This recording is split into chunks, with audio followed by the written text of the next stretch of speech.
We're up to two important passages in Genesis 21 where God is showing us and Abraham in the context of the story that his promises that he made are slowly coming true. Even after Isaac was born, there is still a delay in our timing, but not in God's timing, in regards to the promise of land and the promise of ownership. And so our first passage today looks at how the promise to Isaac and Ishmael begin to play out. In Genesis 21, beginning at verse 8, and we're reading through to the end of verse 21.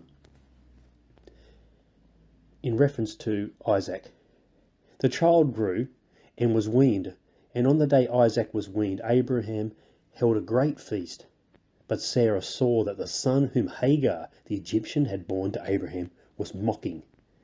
And she said to Abraham, "Get rid of that slave woman and her son, for that woman's son will never share in the inheritance with my son Isaac." The matter distressed Abraham greatly, because it was concerned his son. But God said to him, "Do not be so distressed about the boy and your slave woman. Listen to whatever Sarah tells you, because it is through Isaac that your offspring will be reckoned. I will make the son of the slave into a nation also, because he is your offspring."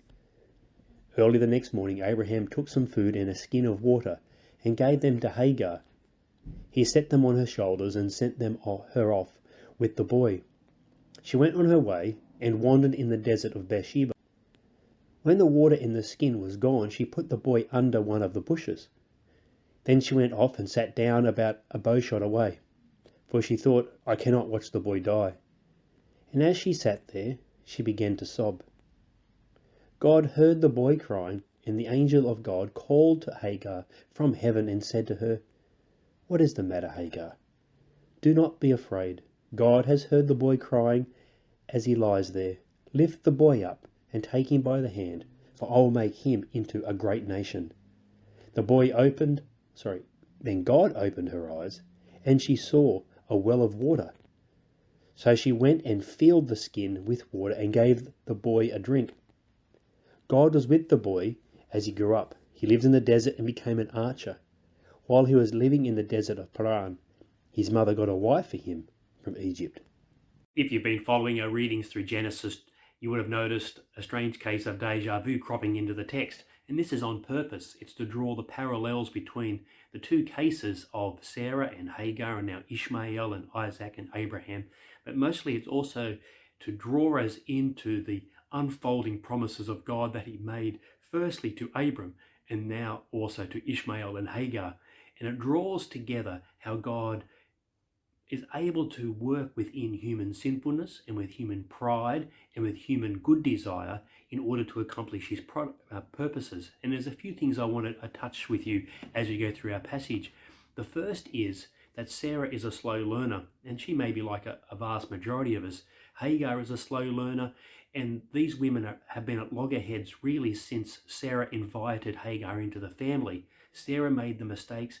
Hagar has made mistakes in reply, and yet they seemingly can be used by God, which is good for us to know. Not that God blesses their sinfulness or poor behavior, but he's able to demonstrate his love to them even in the midst of such disappointing behavior.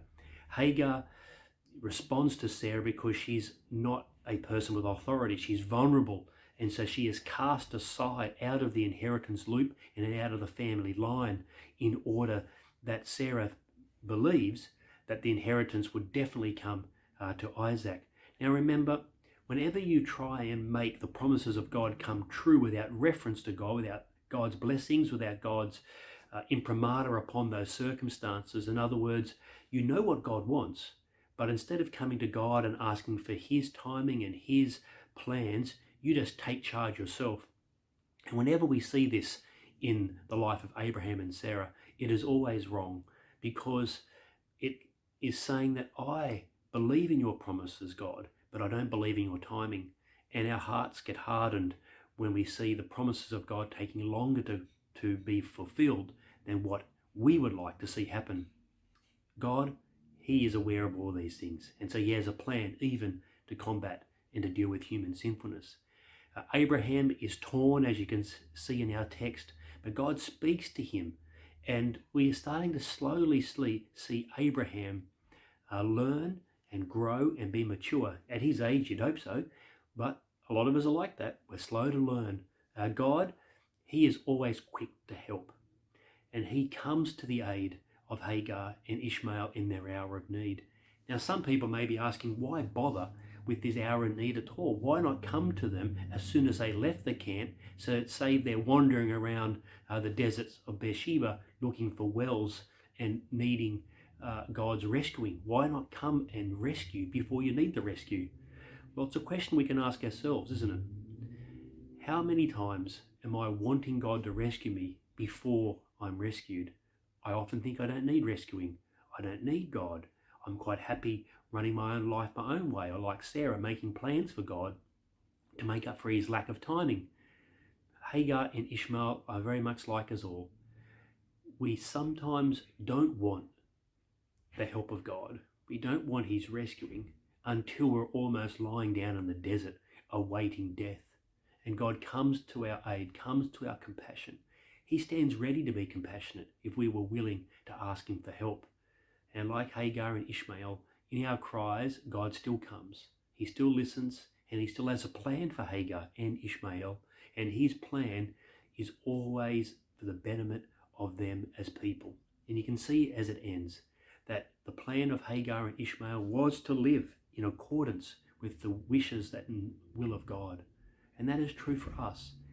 The best case scenario is, can you ask him for help? Can you seek his help before you get into starvation?